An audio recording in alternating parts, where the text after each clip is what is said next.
making money like magic. Let's go.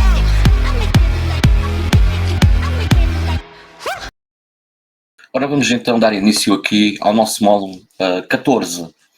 Vamos falar sobre protocolos de consenso criptográfico, Proof of Work e Proof of Stake e alternativas. Protocolos de consenso criptográficos são fundamentais para o funcionamento das redes de blockchain, permitindo que os participantes da rede concordem sobre o estado atual do ledger de maneira descentralizada e segura. Este vídeo explora os principais protocolos de consenso Proof of Work, Proof of Stake e as suas alternativas, destacando como cada um contribui para a segurança e eficiência das redes de criptomoedas. Proof of Work. Definição. O Proof of Work é um mecanismo de consenso que exige dos participantes da rede um trabalho computacional, difícil, mas facilmente verificável para validar transações e criar novos blocos. Por exemplo, a primeira criptomoeda, o Bitcoin, utiliza o Proof of Work. Como é que funciona? Os mineradores competem para resolver um problema criptográfico complexo e o primeiro a resolver o problema e validar o bloco é recompensado com a criptomoeda da rede. Este processo garante que a segurança da rede garante a segurança da rede, pois alterar transações históricas exigiria uma quantidade impraticável de poder computacional para reescrever toda a cadeia de blocos. Quais é que são as vantagens? Segurança robusta, comprovada pelo tempo no Bitcoin, portanto já tem um bom histórico. Difícil de atacar devido ao custo computacional e energético necessário. Quais é que seriam as desvantagens? É o consumo intensivo de energia, a tendência à centralização da mineração em áreas com eletricidade barata. Em relação ao Proof of Stake, qual é que é a definição de Proof of Stake? Portanto, o Proof of Stake é um protocolo de consenso que determina a criação de novos blocos e a validade das transações com base na participação stake do usuário na rede. Como é que funciona? Os validadores são selecionados para criar um novo bloco com base na quantidade de criptomoeda que possuem e estão dispostos a congelar como stake. E o maior stake aumenta a chance de ser escolhido para validar o bloco, incentivando os participantes a agir honestamente para não perderem o seu stake. Vantagens. É o consumo de energia, significativamente menor comparado ao Proof of Work, menor probabilidade de centralização. Desvantagens. A riqueza concentra o poder de decisão, potenciais problemas de segurança como o ataque de nada em jogo, que é o Nothing at Stake. Então o que é o nada em jogo, que é o ataque de Nothing at Stake, nada em jogo? Portanto, o ataque de nada em jogo é um problema potencial de segurança, principalmente associado aos protocolos de consenso Proof of Stake nas redes de blockchain.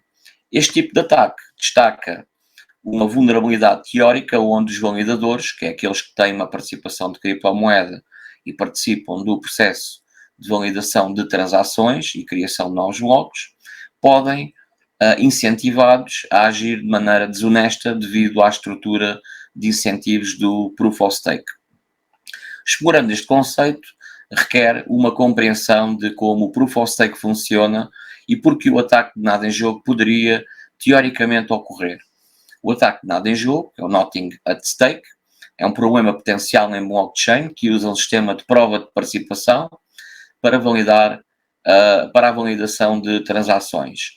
Na prática, ocorre quando os validadores têm a oportunidade de votar em múltiplas versões da blockchain sem um custo adicional, pois, ao contrário da prova de trabalho, Proof of Work, a prova de participação não requer um grande gasto de recursos como eletricidade e poder computacional para participar na validação de transações. Então, como é que funciona o Nothing at Stake, o ataque nada em jogo? Primeiro, múltiplas forks, que é em um sistema de Proof of Stake, se ocorrer uma bifurcação, ou seja, a rede vai numa direção e começam a apostar o stake em duas direções. Portanto, em um sistema de Proof of Stake, se ocorrer uma bifurcação, um fork na rede, um validador pode decidir apostar os seus tokens em ambas as versões da cadeia simultaneamente, pois não há desincentivo económico para apoiar apenas uma versão.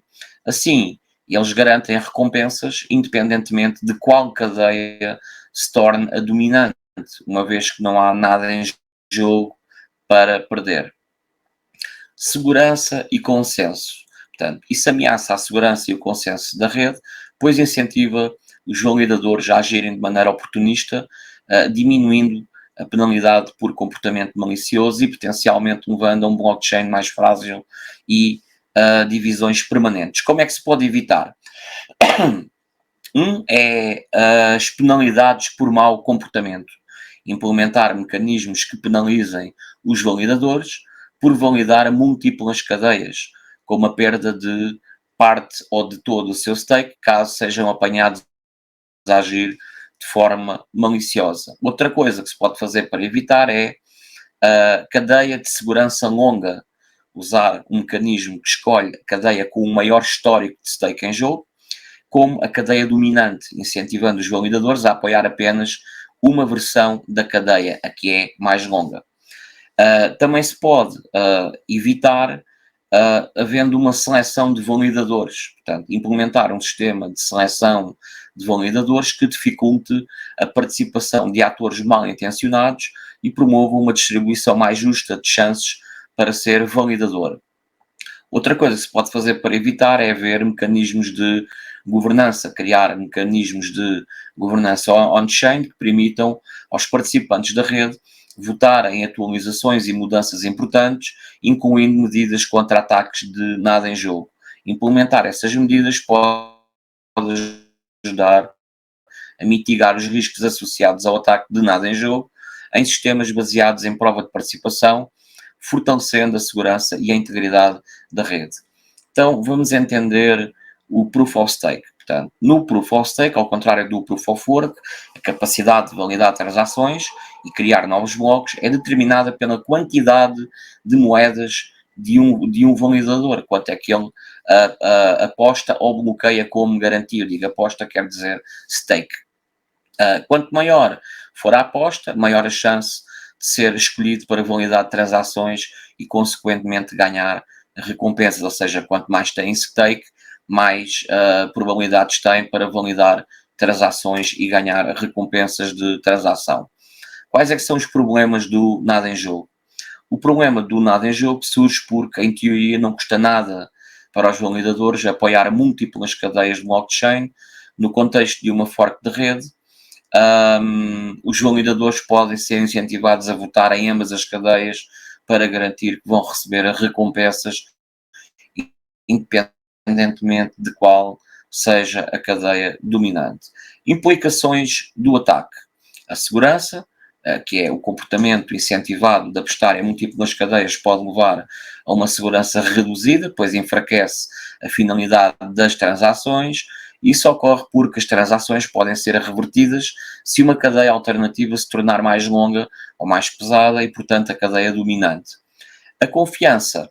Se os validadores atuam sem risco de perder as suas apostas ao validar os blocos em cadeias concorrentes, isso pode minar a confiança na rede, pois enfraquece o mecanismo de consenso que garante a integridade das transações. E a descentralização, que é a prática de stake, de aposta em múltiplas cadeias se tornar comum, isso poderia levar a um cenário em que apenas algumas redes e entidades de validação dominam o processo, portanto, centralizando efetivamente o poder e indo contra o princípio da descentralização.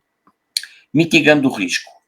As redes blockchain que utilizam o Proof of Stake estão cientes do potencial problema de nada em jogo e implementaram várias medidas para mitigar este risco. Punições. Algumas implementações de POS incluem mecanismos de punição para validadores que são apanhados a apoiar cadeias concorrentes, como a perda de uma parte da sua aposta, portanto, do seu stake. Seleção de validadores. sistemas que limitam quem pode ser um validador ou exigem um processo de seleção podem reduzir o risco, garantindo que apenas participantes confiáveis possam validar transações. Custo de oportunidade. Ao tornar o apoio a cadeias concorrentes, portanto fazendo um fork, não é? Menos lucrativo do que se concentrar, é menos lucrativo do que se concentrar em uma única cadeia. Os protocolos podem desencorajar a prática do nada em jogo. Conclusão: o ataque nada em jogo é um desafio teórico significativo para protocolos de Proof of Stake, destacando a importância de um design cuidadoso do sistema de consenso para proteger contra contratempos maliciosos. Embora seja uma preocupação teórica, as implementações modernas de POS foram projetadas com medidas de segurança para prevenir tais ataques, esforçando-se para manter a segurança, a integridade e a descentralização da rede. Então temos aqui algumas alternativas de protocolo de consenso. Vamos dar aqui alguns exemplos. Temos o Proof of Authority, POA, Proof of Authority, que faz a validação de transações e criação de novos blocos. Portanto, são realizadas por validadores aprovados, confiáveis e com identidade verificável. Beneficia redes privadas ou consorciadas, onde a confiança é mais gerenciável. Temos também, por exemplo, o Delegated Proof of Stake, que é DPoS, uma variação do POS, onde os detentores de tokens votam em representantes para validar transações e criar blocos. Isso pode aumentar a eficiência da validação, mas também centraliza o poder em um número menor de validadores. O Proof of Stake, Proof of Space, PO-Space, ou o Proof of Capacity, POC, utiliza o espaço de armazenamento disponível em um dispositivo como recurso para garantir a participação na rede, oferecendo uma alternativa mais ecológica ao Proof of Work. Conclusão: os protocolos de consenso criptográficos são a espinha dorsal das redes de blockchain, assegurando a integridade, a segurança e o funcionamento descentralizado das criptomoedas. Cada protocolo tem as suas próprias vantagens e desvantagens, influenciando a escolha e dependendo dos objetivos específicos da rede, das considerações de segurança e das preocupações ambientais. À medida que a tecnologia de blockchain continua a evoluir, é provável que surjam novos protocolos de consenso, cada um buscando otimizar a relação entre a segurança, a eficiência e a descentralização. Vamos então passar aqui ao módulo número 15, carrega no retângulozinho para passar então ao próximo vídeo. E até já!